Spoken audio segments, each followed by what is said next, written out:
Hello, dear viewers of the Day TV channel. Today we have our third podcast with cameraman Leonid Konovalov. Once again, we will be discussing the American moon missions. Today's agenda includes Apollo 15 and 16. These missions differed from the previous ones because rovers were used, and NASA shows footage of American astronauts driving these vehicles on the lunar surface. However, Leonid Konovalov will be explaining with specific examples how all this footage could have been shot under earthly conditions. Good afternoon. So, shall we start with Apollo 15? Yes, let's start with Apollo 15.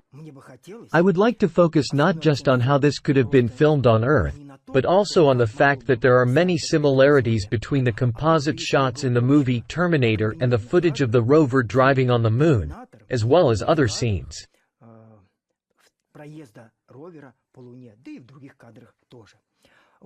The Apollo 15 mission is also notable because, just recently in November 2023, our President Vladimir Putin attended an international conference on artificial intelligence. There, he was shown an American software by Google that can detect fakes and falsifications in images.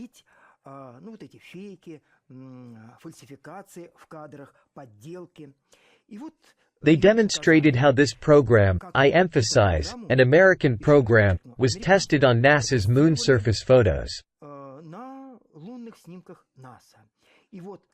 Many images from this moon mission were highlighted in red, indicating that these parts look insufficiently credible.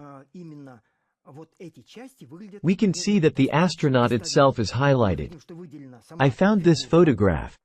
It's from the Apollo 15 mission. However, I don't like the word, mission. I know that it's not a mission at all. It's just an Apollo 15 photo album. There was no real mission. Mission, like Messiah, is a very pretentious term, which is why you don't like it. The fact is that there was no actual mission. It was just a series, mostly shot using composite filming techniques. In this photograph, the astronaut is supposedly collecting soil samples. We can see that not only his figure is highlighted, but also the hillside behind him. When I found this photograph in the magazine, I saw that it's a panorama. That means that supposedly on the moon, one astronaut is digging in the soil while the other is photographing and panning around to the right, clockwise. We can see that part of one image overlaps with another, meaning it's a continuous panorama. If one photograph in this panorama is deceitful, then all the images in this panorama are equally deceitful.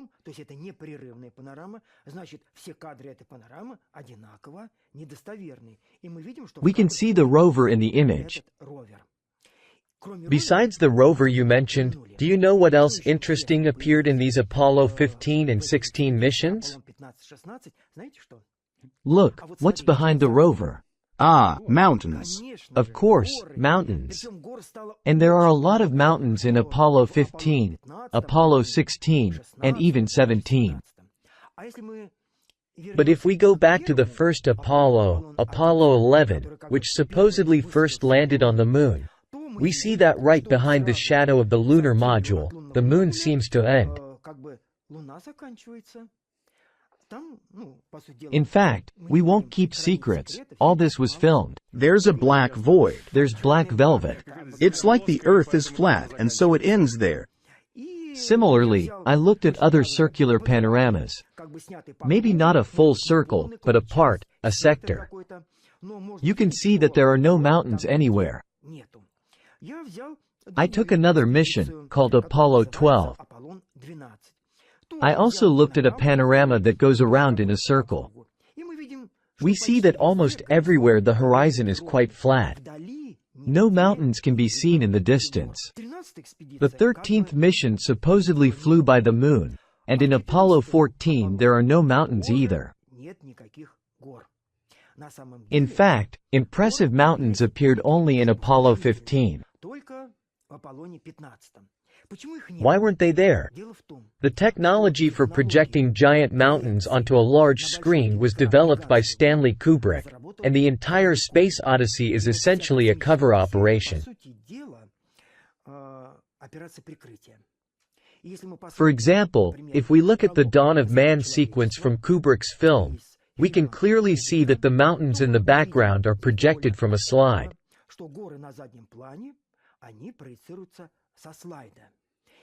What was the difficulty? For the mountains to be majestic, the screen width had to be at least 30 meters. Kubrick managed to make the screen width 32, almost 33 meters, and the height 12 meters. Part of the mountain image is a projection from a slide projector, and the foreground, where the primitive apes are, or what are they called? Hominids or anthropoid apes. Initially, they wanted to use trained animals, but then they realized it was impossible for the animals to perform as required. The costume specialist struggled to make them look realistic. Kubrick drove him crazy with his wishes and desires. It was maddening with what he wanted. By the way, I know they actually sent an expedition to Namibia to take the slides. So, the background is real. The thing is, they first tried using a small slide, about the size of our 9 by 12 centimeters. But then, when projected onto a large screen, the graininess of the image became visible, and it was clear that these were composite shots. Therefore, the shooting was done with a very large format camera, where the size was practically like a letter-size sheet, 20 by 25 centimeters. There was no projector for such large slides because the size was very large and non-standard. So, Stanley Kubrick asked engineers to develop such an unusually large slide projector. I will show later what it looked like in reality. Why did they abandon using animals? The fact is, Kubrick was a very meticulous person and sometimes shot 30 to 40 takes. Animals simply couldn't handle that many takes. Moreover, even no human could endure that. So, do you know who stands in for people in the lunar footage? Mannequins. I will talk about this now. And here is a working moment from the Space Odyssey production, particularly the Dawn of Man sequence. Here we see this very large screen. Visually, it appears gray. It is a very tricky material called Scotch light. What's special about this material? It consists of very tiny glass beads. There are approximately 250 to 300 beads per inch. It's like a tiny dot in a printer. This material has a very interesting property. It reflects light back to the source. Initially, cinema used the technique of projecting slides onto a white screen. But in this case, the light scatters in different directions, and if you illuminate the actor as on a sunny day, it's impossible to create a very bright image on the screen behind. Therefore, the white screen wasn't suitable, and Kubrick used a material from 3M, called Scotch light, which began to be widely used for road signs.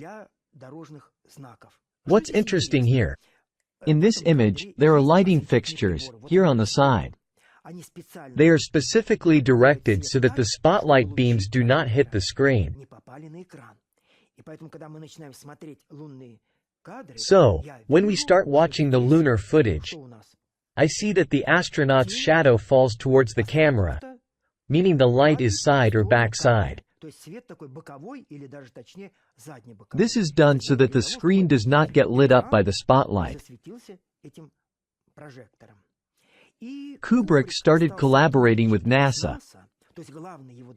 His main achievement was making the projection on a giant screen possible. Even in our movie theater October, one of the largest movie theaters in our country, The screen width is 27 meters, but here it is more than 30.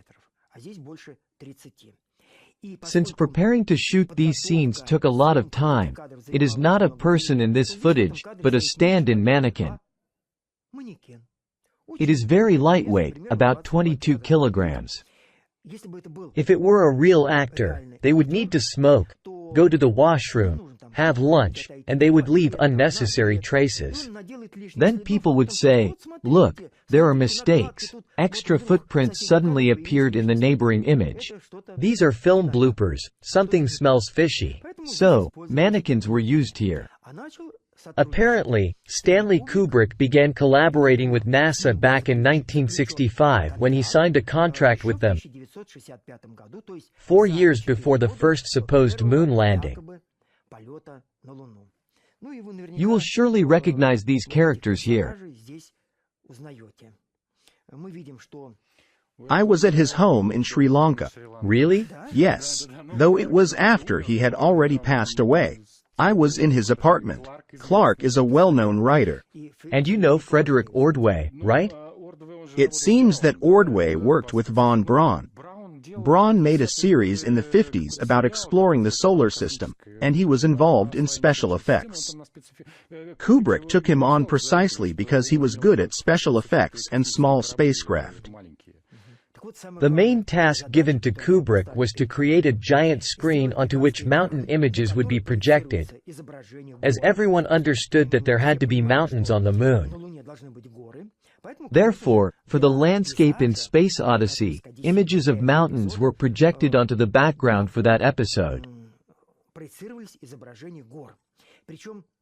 It was assumed that the moon landing would take place early in the lunar morning, when the shadows are long. Hence, in many shots, there are long shadows from the mountains.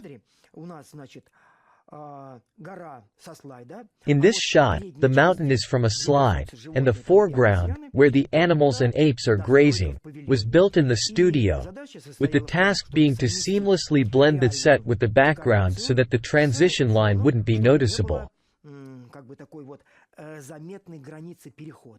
What do we see here?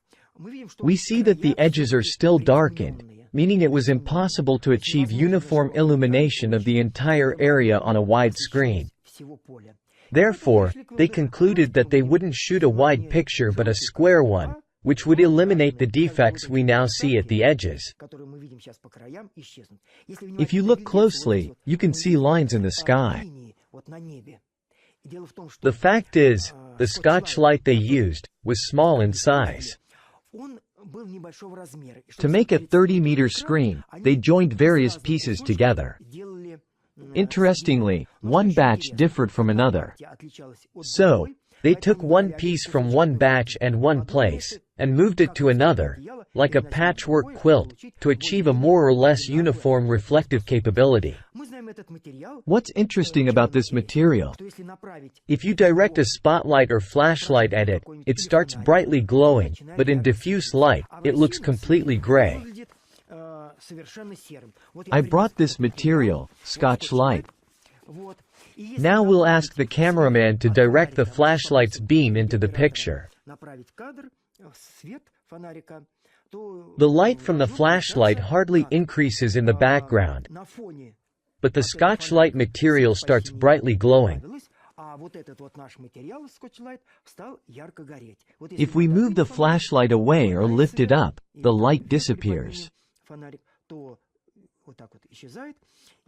It's immediately evident that the brightness increases significantly.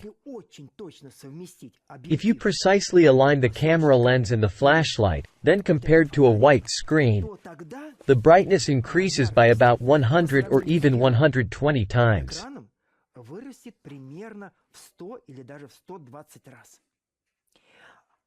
Since the screen became 120 times brighter, we can now project giant images onto it, but with one condition. Such high brightness is seen by only one person who is exactly on the axis of the lens. And since it's impossible to position the slide projector on the axis where the camera lens is, because the slide projector or the operator would block the lens with their head, A semi-silvered mirror is placed in the middle.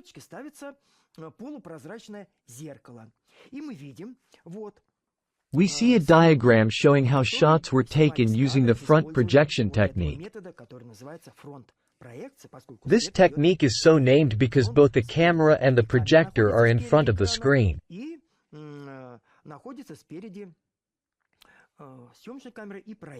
They are positioned at a 90-degree angle to each other, with a semi-silvered mirror at a 45-degree angle between them.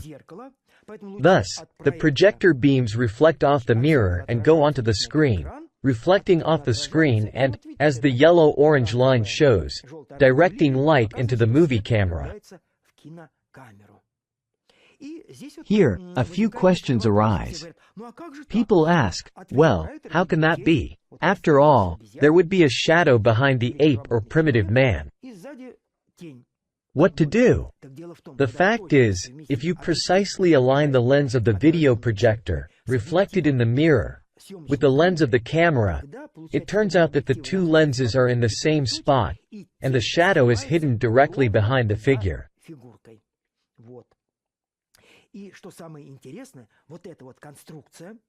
And what's most interesting, this rig weighed about a ton, maybe even more, and it couldn't be moved closer to the screen, as that would reduce the scale of the mountains in the background. Therefore, there was a rigid connection between the screen and the rig. This is roughly how it would look if we stepped back a bit and took a look. So, in the foreground, we have the camera and video projector in the corner, the semi-silvered mirror, and the screen behind, which is 12 meters high and almost 33 meters wide. With this camera, we can pan a little to the left and a little to the right, but not beyond the 33 meters. This is roughly how it all looked. Here is a famous photograph. An astronaut saluting the American flag supposedly on the moon. We see that in reality, the camera is in front, and if the projector is turned off, the image on the screen disappears. Later, I'll come back to this shot. The sun's light is imitated as follows.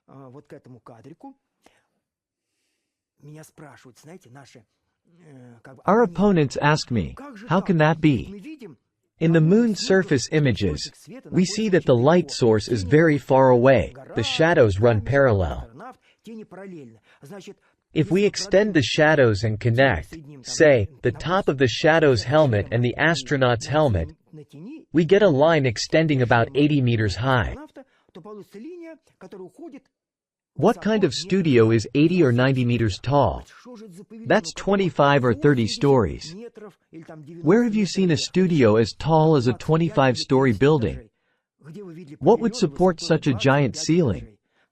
If such a studio were built, it would be the 8th wonder of the world. There are only 7, right? And this would be the 8th, can you imagine? The 7 wonders of the ancient world. If the studio were as tall as, say, half or a quarter of the Ostankino Tower, everyone would know about such a marvel. But it doesn't exist. The explanation is simple. Filmmakers wouldn't be filmmakers if they hadn't figured out how to do all this in other ways. They placed a spotlight on the floor and attached a parabolic mirror, about 2 meters in diameter, to the ceiling. Several spotlights, up to 20, shone into this mirror, making the light go up, reflect off the mirror, and appear to come from above. In reality, the light source, an arc projector used for illuminating airport runways, was on the ground.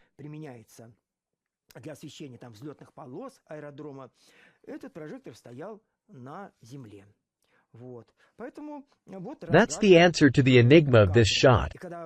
If we look at the behind-the-scenes moments of filming Space Odyssey, we'll see Stanley Kubrick standing with a viewfinder, carefully checking for contour shadows to ensure no one could guess.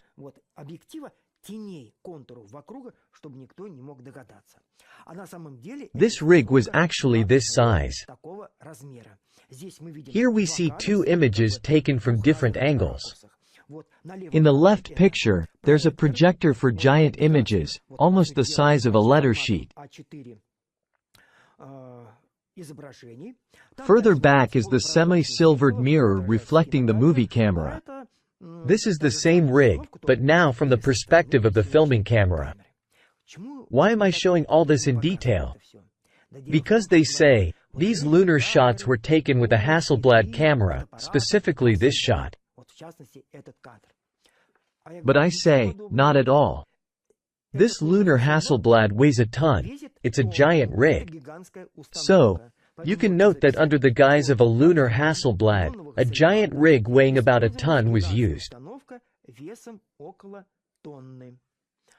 The Hasselblad is just a cover story. They had to come up with something. Why do I state this so definitively? Because I see that if an astronaut, or even an actor in the studio, had a Hasselblad, he could take pictures to the left, to the right, make a panorama, move closer, or step back. But with such a rig secured to the screen, we can't move it closer or further away. The scale of the mountains would change.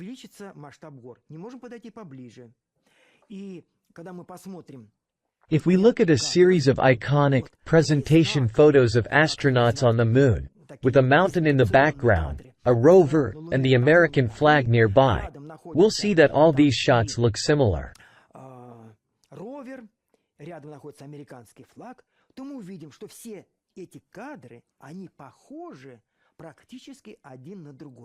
This means front projection was used for these shots.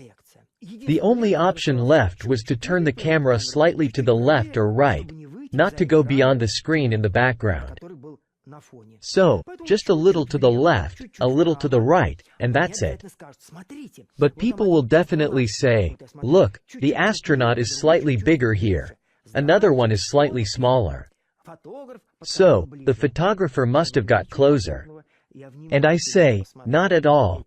I've carefully studied these images and noticed that the shooting point remains the same, and that dark gap is the platform. So, the platform on which the astronaut stood was moving. To make the figure slightly larger or smaller, there was a platform in front of the screen. It was on rails and moved slightly towards or away from the camera. That's all. They could shoot slightly left or right. This way, they got slightly different angles. What's interesting about these shots is that if an astronaut were actually on the moon, he would take one close-up, then a medium shot, a wide shot, and maybe pointed the camera somewhere. But here, there's none of that. Everything is from one point and roughly the same scale. What was before these four photos? We see the rover's fender, and then what do we see? Some sort of stick stuck in the ground, or something like that.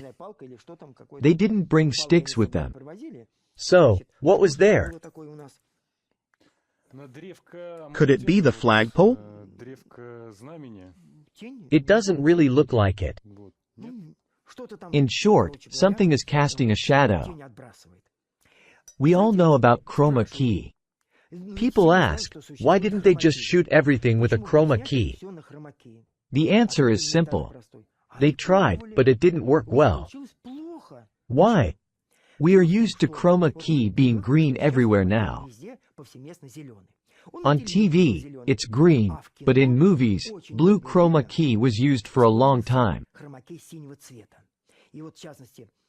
For example, the composite shots in Back to the Future were filmed using blue chroma key. I highlighted some elements on a white material, a white cloth. We see green reflections. Astronauts are supposed to be in white spacesuits.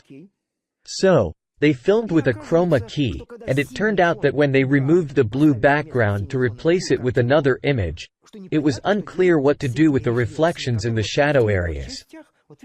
You see there, where the shadows are, under the arm, under the elbow, below. How to deal with blue reflections? What to do? So, they simply ruled out chroma key. Moreover, if there's any metal in the picture, especially sometimes when interviews are filmed with chroma key, and the person has glasses with metal frames, the color of the chroma key reflects in those frames. When they remove the chroma key, the frames of the glasses also disappear. So, they tried it, encountered many artifacts, and said, no, if we use chroma key, viewers will immediately realize something's fishy. Therefore, they sought a way to create an image in a single exposure without composite shots with masks and counter masks. Because with chroma key, when we shoot against a green background, we must first create a black and white mask to block out the image. Then we make a counter mask to block out the background. Then, through one mask, we print one part of the image, and through the other mask, another part, and combine everything onto a separate film. So, there was no chroma key. Therefore, when people ask, was there chroma key? I can say with certainty that there was no chroma key in the moon missions. There were other methods that Kubrick developed, particularly front projection. Now we look at the Apollo 16 shots and see the same thing. A few promotional shots of an astronaut near the lunar module.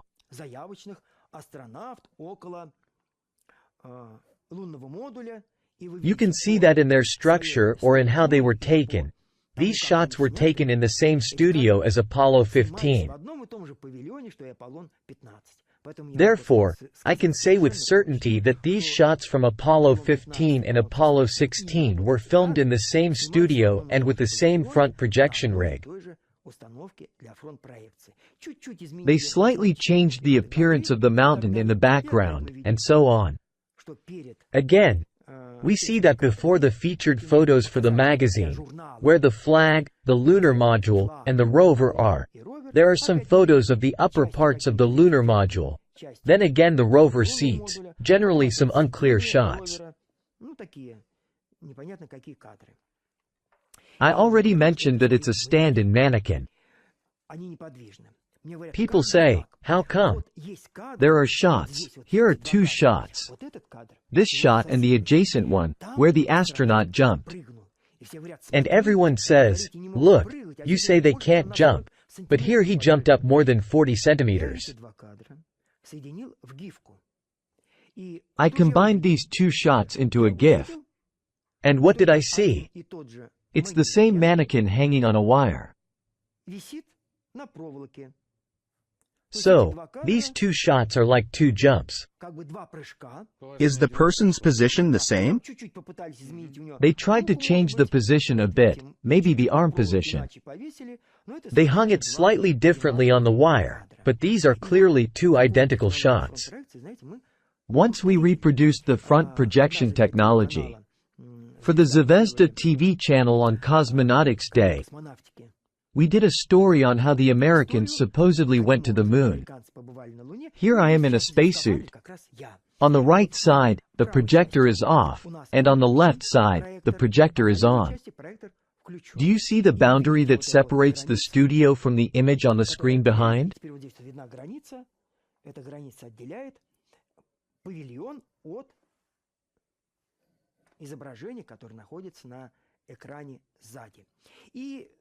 Now I'll show the moment when we approach the semi-silvered mirror, getting to the point that aligns with the axis of the lens, and only then does the image flash on the screen.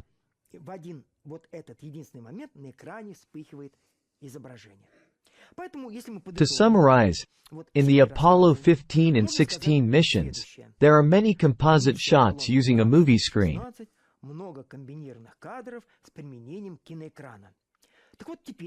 When we watch the movie Terminator, we also see the use of movie screens in the background. I even brought a figure, as if from that movie. There's a scene where Sarah is running away from a tanker truck, and the tanker truck explodes in the background. Of course, filming in a city and blowing up a tanker truck is very dangerous. Who knows where the debris will fly? It could hit a building, the actress, or damage the camera. We know of such cases. So, they did it simpler. The tanker truck was made as a scale model. They set it up on a parking lot and placed an artificial tree there. They blew it up. If you look closely, the tree in the back is a pine or a fir, maybe a tuya.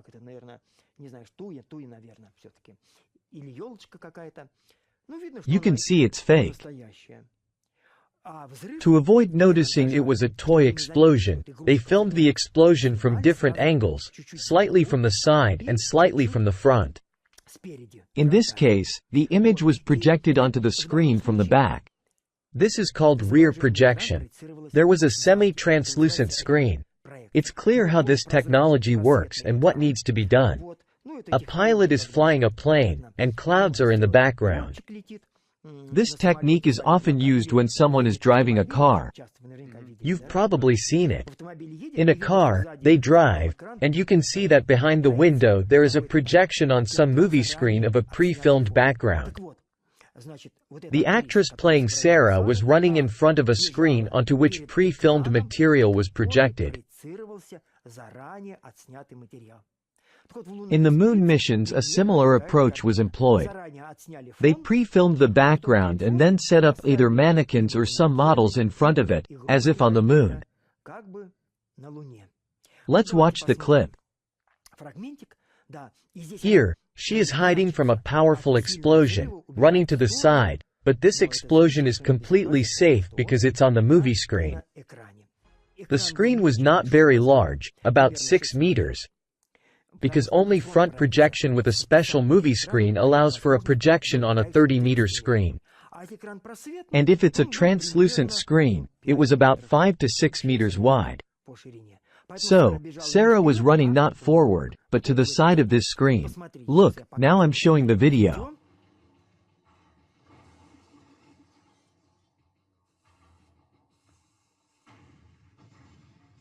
Toy.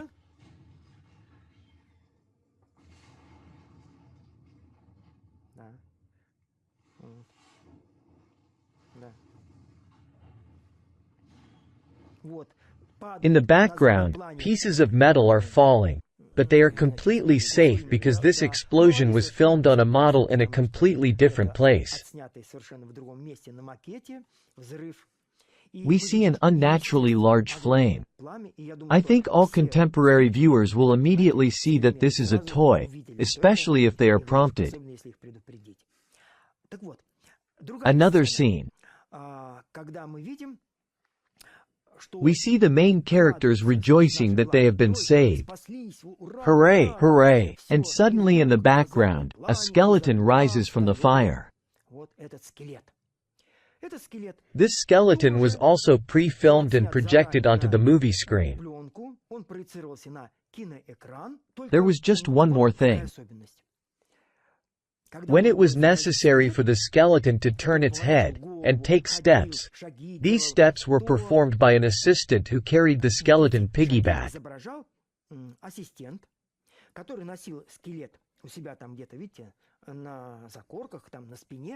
This was a plastic figure covered with a material that resembled metal.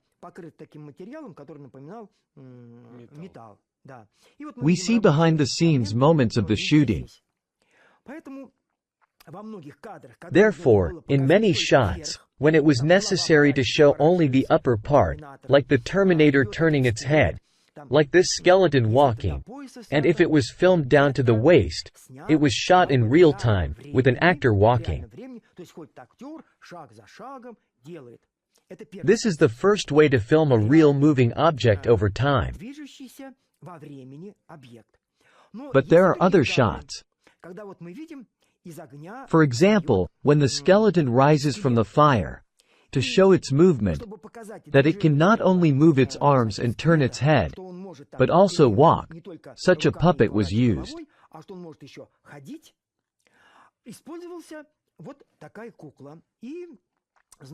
The next picture shows how it was filmed. This puppet figure was placed in front of the screen, and behind, on a frame-by-frame projector, a pre-filmed burning truck was shown. That is, we show one frame and wait.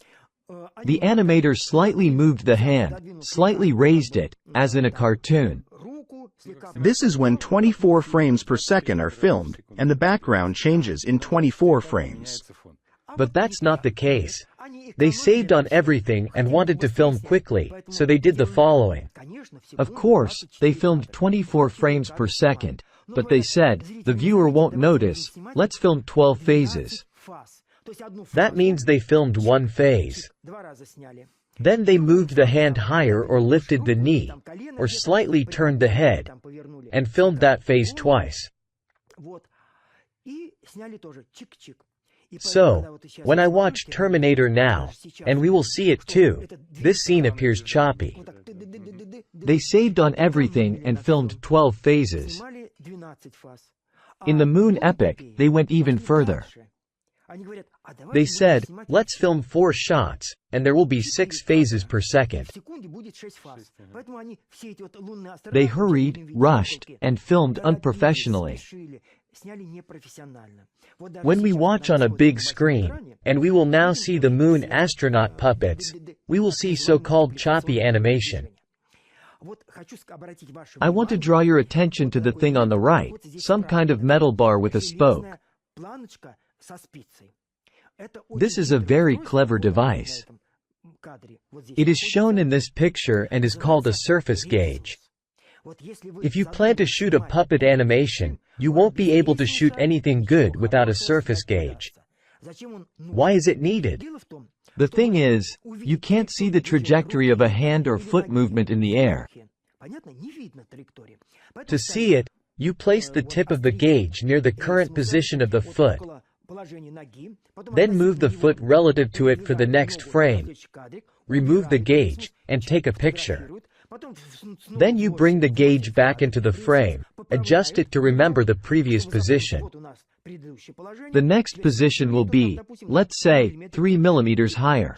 Click, shot. Or, sometimes, they shoot with a movie film first, then see how high the foot is raised and move the puppet accordingly to achieve smooth movements. Let's watch the episode where the main character thinks they have destroyed the Terminator.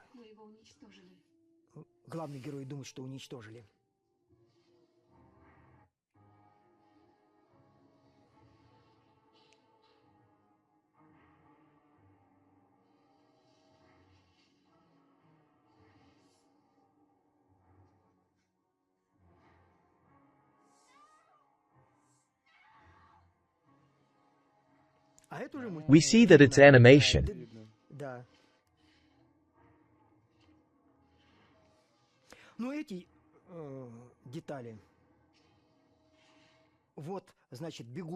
Next, the main characters run down the corridor, escaping from the skeleton.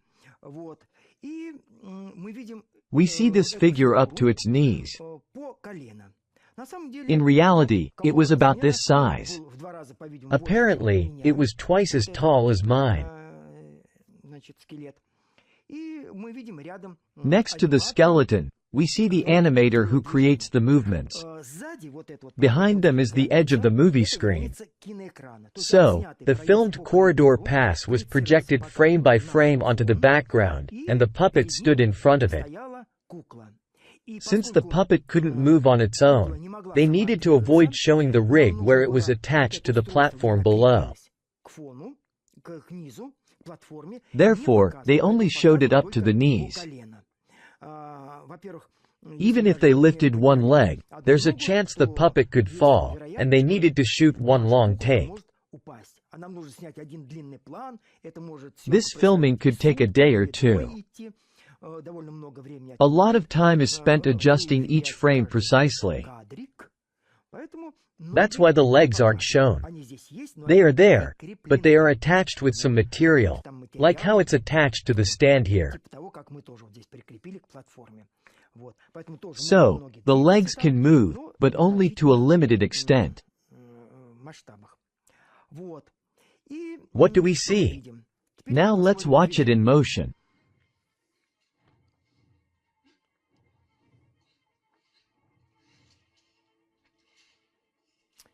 Do you see how the background moves? You can tell the background moves like animation.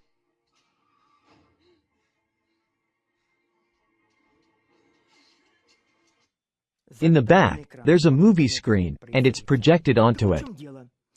Now, having watched The Terminator, discussed these techniques, movie screens, and puppets with hidden legs, what do we see in common with the Moon Epic? It's the same in the Moon Epic. Here are two astronauts seemingly brushing dust off the lens with a brush, but actually, they are two puppets. And that's why we don't see their legs. Let's say all these movements are very strange. Look at the right side of the screen, the one on your right, one arm hangs at an angle. This arm closest to us doesn't move. So, the animators saved on everything, and made it so that only the arm with the brush appears to be cleaning. It jerked. Both hands mostly hang down. Only one hand was animated, and they filmed it quickly, using puppets. These types of puppets were used because the Americans figured that if they were in a spacesuit, which is also inflated from the inside, the movements would be stiff, and no one would be able to tell the difference from a real astronaut. So that's how they filmed it. And there's the golden helmet, so you can't see the faces anyway. Yes, there's a lot of bright light, so the helmet is very dark and golden, reducing the light by almost 95%. But in reality, we can't see the faces for another reason. The filming of each mission was done about 2 or even 3 years before the premiere, so no one knew which astronaut would participate. For example, just 3 months before the launch, it became certain that Armstrong would be appointed. But as early as 1965, Kubrick was assigned to the Apollo 11 epic. Filming began in 1966. Kubrick was supposed to develop the technology for projection onto a giant screen by 1967, but as you know, A Space Odyssey came out a year later, in 1968. He spent an entire year trying to make the projection on a giant screen. He didn't like it, saying that viewers would immediately see and figure out that these were composite shots. So, everyone was very dissatisfied with Kubrick. They said, well, where's your technology? Where's your giant screen? Where are the mountains? Therefore, in the first Apollo missions 11, 12, 14, there are no lunar mountains because Kubrick's technology had not yet been handed over to NASA. But they had to film it. I want to emphasize once again that in 1969 the first supposed moon landing happened, but it was actually filmed in 1966 and 1967. By 1967, everything was already completed, and the new mission was being filmed. Therefore, you can't see the faces. The real actors playing the astronauts in the video are about 30 to 40 centimeters shorter. And there were many puppets. The Apollo 15 and 16 missions are particularly interesting due to the extensive use of puppets. I took the movie The Gold Rush.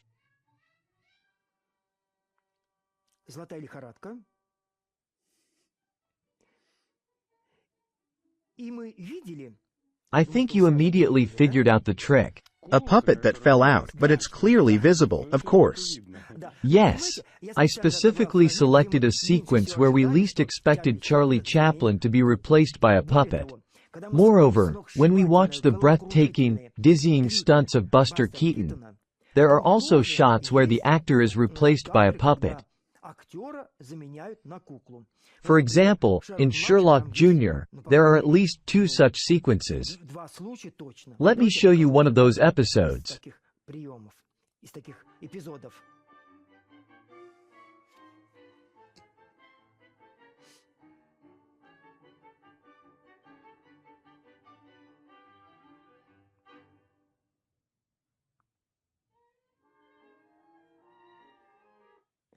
Yes, it's clear that the model was used so that the top came flying. Of course, with real actors, such a shot would be very difficult to do, but with a model, they just pulled a string and the top fell off. What is this technique about? In The Gold Rush with Charlie Chaplin, they showed the actor, then briefly replaced him with a puppet, and then put the actor back in. It makes us think that everywhere, in close-ups, medium shots, and wide shots, there was a real person. The Americans did something similar in the moon missions. They showed a real person in some medium shots, and a puppet in the wide shots. Let's analyze a few moments from this moon epic. You know that according to the fable, they moved around on a rover. I circled the TV camera. Here it is in the front, and the movie camera. The movie camera was 16 millimeters. It was indeed a real 16 millimeters Maurer film camera. They said, to save film, we shot not at 24 frames per second, but 4 times less, and then in the lab we duplicated these frames. But the point is, that puppets and models were needed to make the long trip across the moon.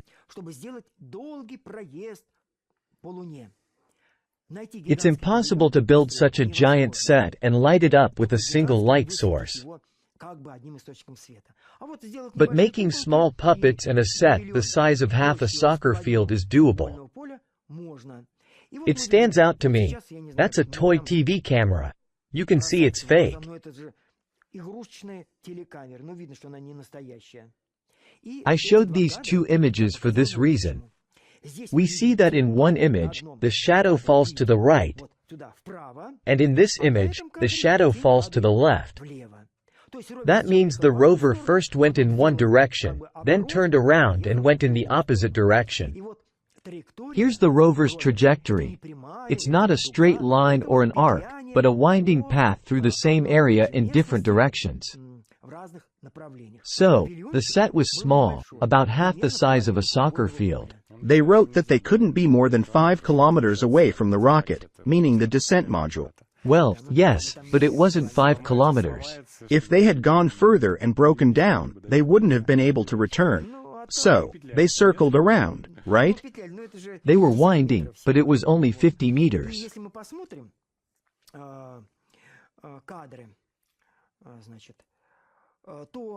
Toy models and moving carts were used in Thomas and Friends. Here, we see toy stationary engine drivers, while the train is filmed in real time. There's a painted mountain in the background. I wanted to say, on a piece of old canvas, like in the fairy tale about Pinocchio. Now the camera is mounted on the train and moves with it. The landscape unfolds before us. Similarly, many moon rides were filmed in this puppet animation style.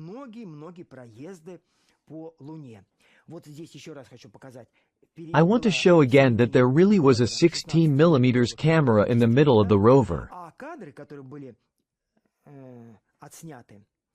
The filmed footage looks as if there were a TV camera in front, which keeps shaking all the time.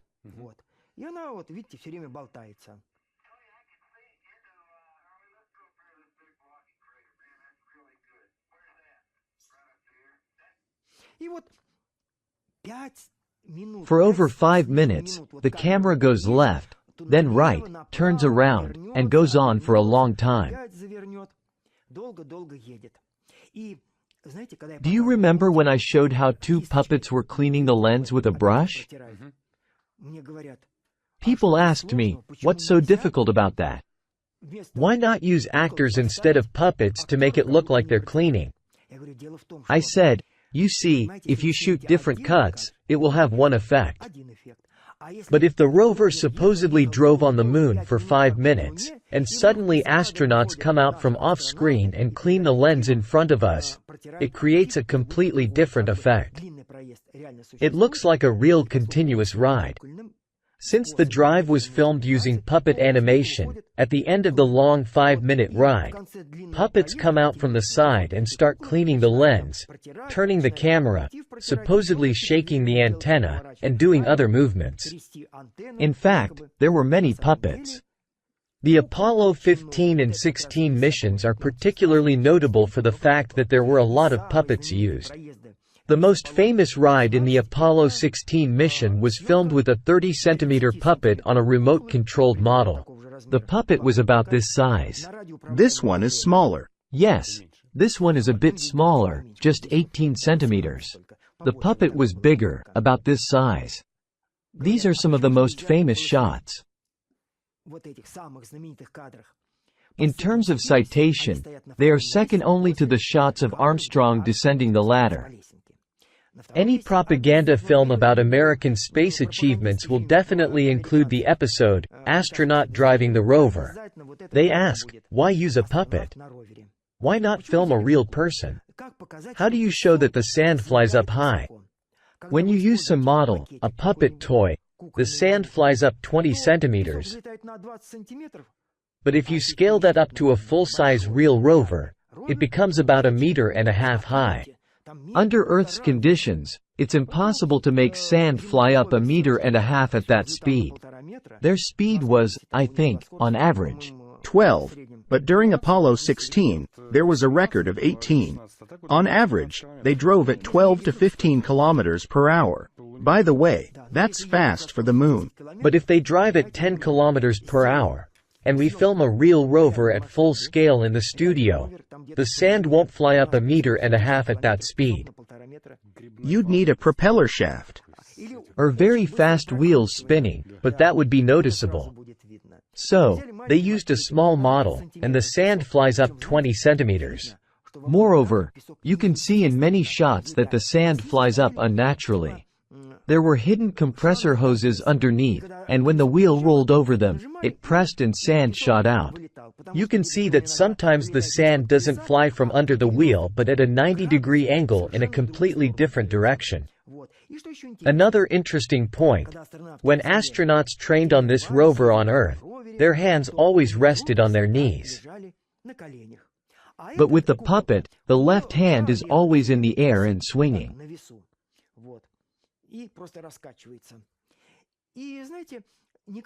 It's not difficult to film a toy buggy to make it look real.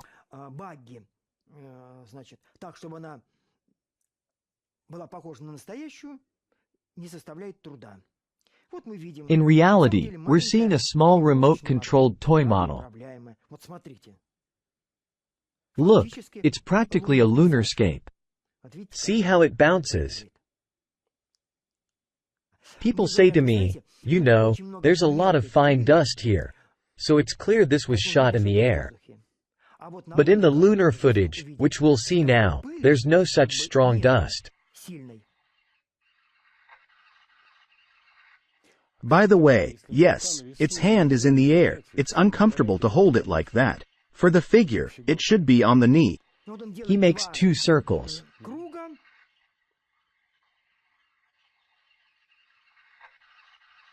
Indeed, it's uncomfortable to hold the hand in the air. Of course, especially if you make one turn, return. The simplest thing is to rest it on a support. They made this so that the arm would swing when this toy car moves over bumps. Otherwise, the puppet appears completely still. In all these shots, they never show an astronaut approaching, sitting down, and driving off. They show a close-up or medium shot of him approaching the rover. And then, in a completely different shot from afar, they show the rover moving.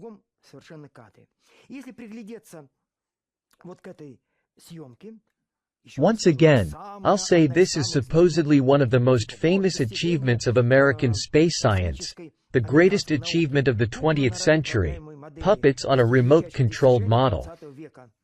If you look closely at this footage, you can see a sharp boundary, which I indicated with arrows.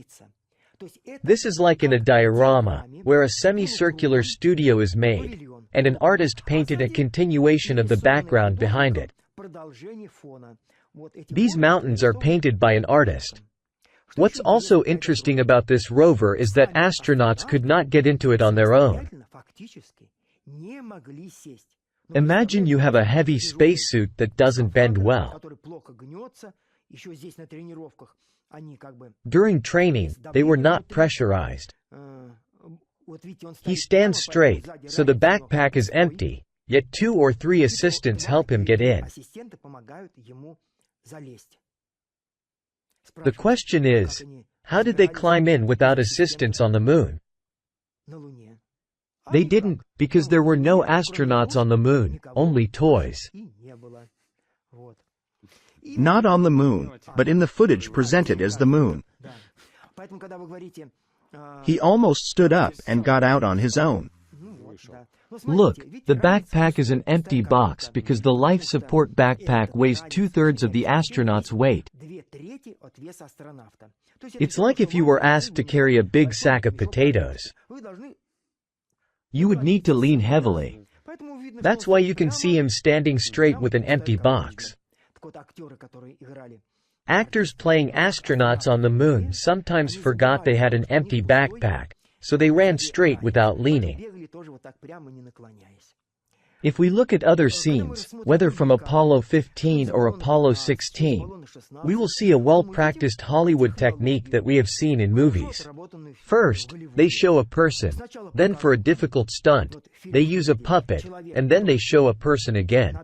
Here, they did it differently.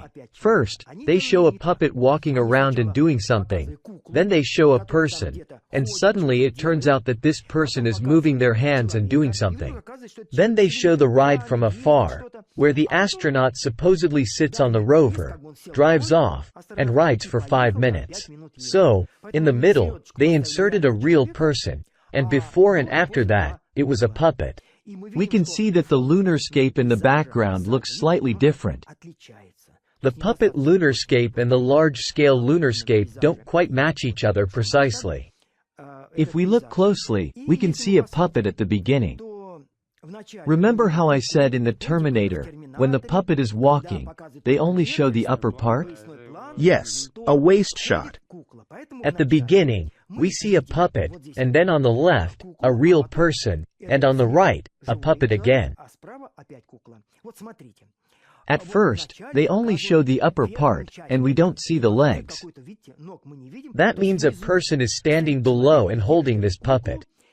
The filming is in real time.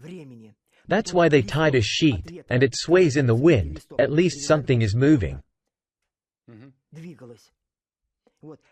But the left hand hangs still for 40 seconds straight.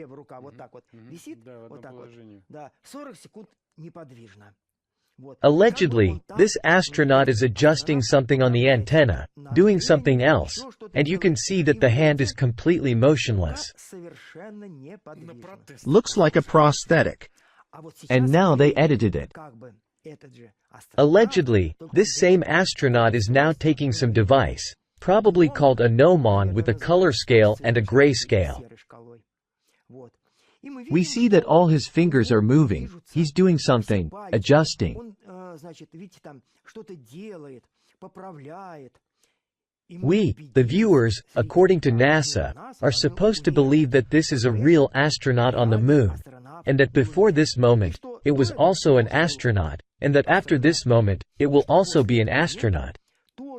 But what's interesting is that now this astronaut will sit on the rover, but he couldn't get in by himself.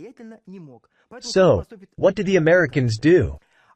They supposedly show with a 16mm camera that he approaches, is supposed to climb in, but then, cut, and a puppet is already sitting there. The most crucial moment, how the astronaut sat down, isn't shown. Cut, and that's it, he's already sitting.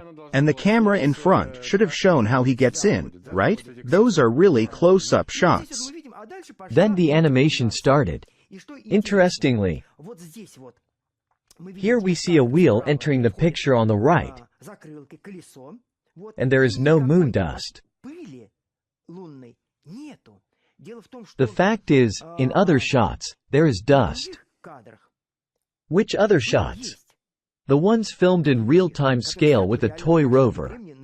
You see, from time to time, the wheel enters the shot. I reviewed all these rides. There's no dust. You see, the orange fender enters the shot on the right. Since this was shot frame by frame, there is no dust flying around. I'm showing that before this, they filmed the puppet in real-time scale, and there, dust falls from the wheels, both front and rear. But when they shoot frame by frame, none of this is showing. So, these very famous shots, the long rides on the moon, all of this is puppets filmed in a studio, with either a painted background or a projection on a movie screen. If we look at other shots, like the docking, well, friends, these are such ridiculous models that it's just embarrassing to talk about. So, to sum up, what do the movie Terminator and the moon missions Apollo 15 and 16 have in common? A lot. There are many composite shots using a movie screen. The actor runs in front of the movie screen, and on the right, the rover drives on the moon.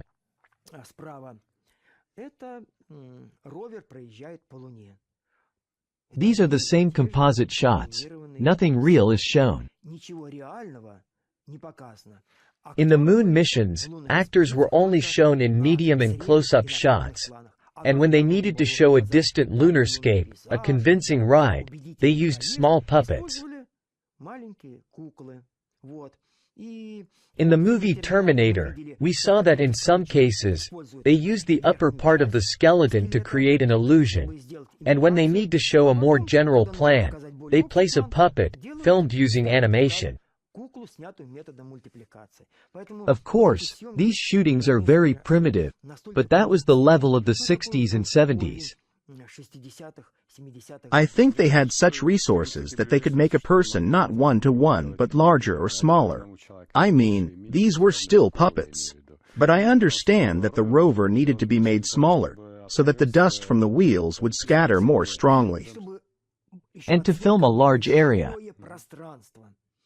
In Hollywood, they typically like to film models at a scale of 1-to-6 and sometimes 1-to-10. The train in the movie Back to the Future that falls off the bridge is at a 1-to-6 scale. Yes. In True Lies with Schwarzenegger, the truck in the bridge explosion sequence was also made at a 1-to-6 scale. First of all, such models create the illusion of being less toy-like, and secondly, such models can be filmed in a studio. So, in a large studio, you can organize a space to look like a giant lunarscape. By the way, Kubrick used the largest English studio, occupying absolutely all the sound stages there. In that studios, they could film an entire castle or a plane. I mean, before them, whatever they filmed, he took it all for himself. They struggled with this for 2 years. That's what I mean. They spent an entire year just working out the front projection technology on a giant screen. Do you remember that at that time, all the new developments were invented by the Japanese, like Scotchlight? Yes, for the first time, it was used in a film Matango, shot about 3 years before Kubrick. Some terrible trash film where they ate mushrooms and turned into mutants. Some weird sci-fi films in the Japanese style that probably only they can watch. I think after our broadcast, everyone will want to find Matango on the internet. In what scene was front projection used there? A ship or something like that, not sure, is sailing on the sea, and there are 7 or 8 people talking. The sea in the background is a projection on the screen. I roughly estimated that their screen was about small, not large.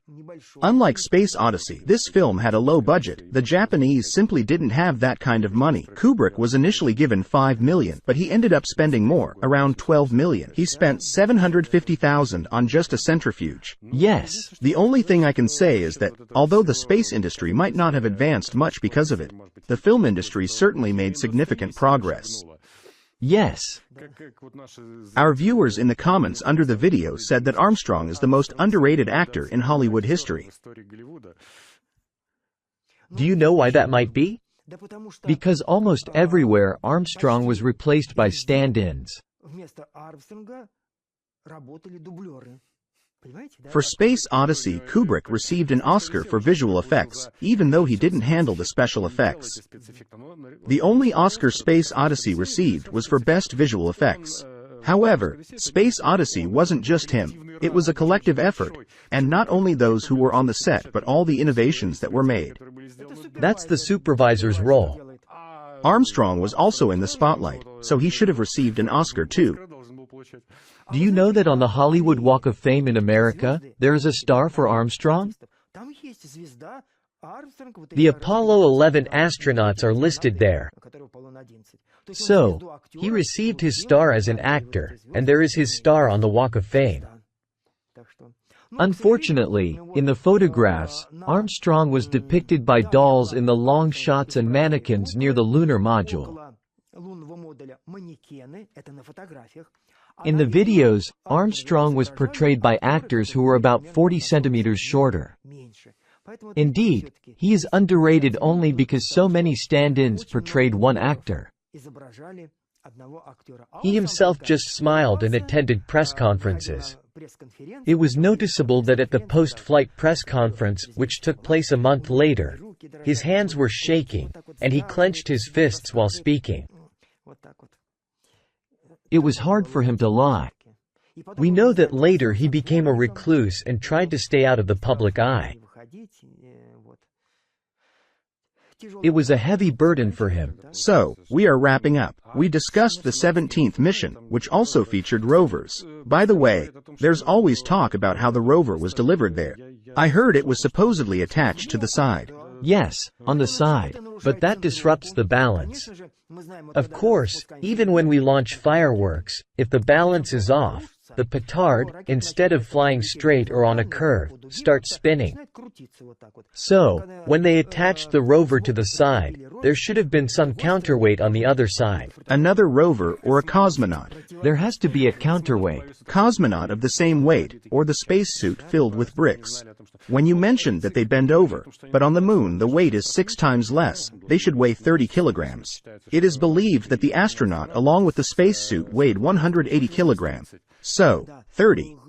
I believe that with the spacesuit, which was 22 kilograms. By the way, now everyone understands that the spacesuit cannot be that light.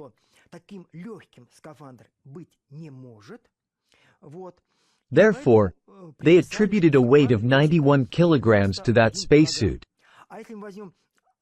But if we look at the astronomical encyclopedia published before the advent of the Internet, it says only 54 kilograms. No one has yet invented such a light spacesuit. It's technology from the 22nd or 23rd century. We know that the spacesuits used for spacewalks on the ISS weigh 120 kilograms. And there's even an American model weighing over 150 kilograms. How much would a lunar spacesuit weigh? Maybe a bit less, but it's still very heavy. I also want to mention the rocket. We launched our Angara. It's the latest technology, our breakthrough. But if we compare it with the characteristics of Saturn V, it's 5 times less powerful. How did that happen? And it's the most powerful oxygen kerosene engine in the world. The most powerful in the world. In the last broadcast, you explained how all this could happen, and that Saturn is a strangely configured rocket with only 5 engines. Here's just an example. The newest rocket that exists on the Earth is 5 times less powerful than the one that supposedly took Americans to the moon. So, it's a mismatch. Again, Americans still can't make anything even remotely similar. Yes, these are not 21st or 22nd century technologies. These are Hollywood technologies from the 20th century. They also had aliens. In Space Odyssey, Kubrick wanted to show aliens, but it turned out to be too expensive, so he couldn't do it. Maybe it's the same here. Besides the ones we showed, Von Braun also had aliens working for him. Interesting theory. So, let's summarize. Your final verdict on all American Apollo missions.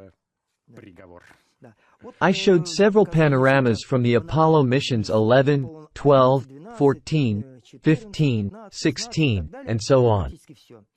Almost all of them. We see that in nearly all of them, the wide shots are filmed in a studio using models. We see that to create panoramic views and ensure viewers don't realize it's a studio, the video is made in very poor quality, making it hard to make out any details. But when a high-quality promotional photo is needed for publication in magazines, they use front projection technique. These photos, taken with front projection, are of very high quality, allowing for detailed examination when enlarged. They are taken separately and stand isolated among other magazines. We see that completely different techniques were used. Just like in any movie, here one technique, there another, here a puppet, there a mannequin, here a double from behind, and so on. Therefore, of course, no real mission could have happened. The Saturn V launch vehicle did not fly higher than 17 kilometers. Moreover, everyone who worked at NASA knew very well that by 1965 they had already started filming the hoax. No one was really planning to fly. They were conducting experiments and developing technologies to convincingly create the illusion of moon landing. So, when people say, well, they hoped until the last moment that something would work out, it's not true. They didn't even intend to. 4 years before 1969, the supposed first moon landing, they were already looking for directors, selecting studios, searching for technologies, and finding ways to fake it, rather than actually making a real spacesuit. They still don't have a lunar spacesuit, even now. Yes, in the Artemis mission, they only showed a prototype, but it doesn't work. So, there were talks about landing on the moon in 2024. Now Artemis has been pushed to the right. In 2025 there will be nothing, and in 2026, nothing. We can confidently say that until 2030 or even 2033, no one will go. The technology for safely landing on the moon and safely returning to Earth hasn't been developed yet. Even now, just landing on the moon without crashing is a big challenge. Only the Chinese managed it. I actually believe the Chinese will be on the moon. Their automatic probe has already started towards the moon, it's flying in orbit and it's ready to land. I believe they landed the Jade Rabbit there in 2014. Yes, they were the next ones after our Luna 24. Luna 25 didn't work out. It crashed. Well, then we're wrapping up. My personal opinion is that the Chinese will be on the moon because they need it, while no one else does. We now have a joint moon station project. We are already developing some hangars there. So, interest in the moon has revived with new strength because we are becoming a sovereign power. We haven't fully achieved this yet. We are still very dependent on Western influence in many ways. We haven't fully freed ourselves from these chains yet.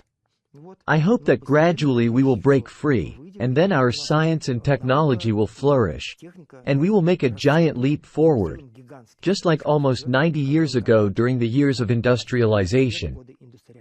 Just a directive to the new cabinet of ministers to invest more money in science, because without science and our own technologies, the country cannot exist.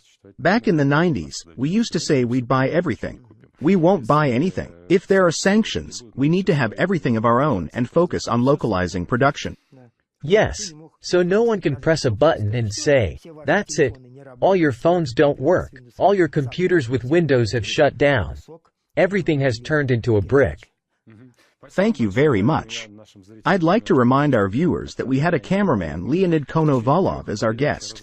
Over 3 episodes, we discussed all the American moon missions, and Leonid Konovalov explained how all this filming could have been made on Earth, in earthly conditions.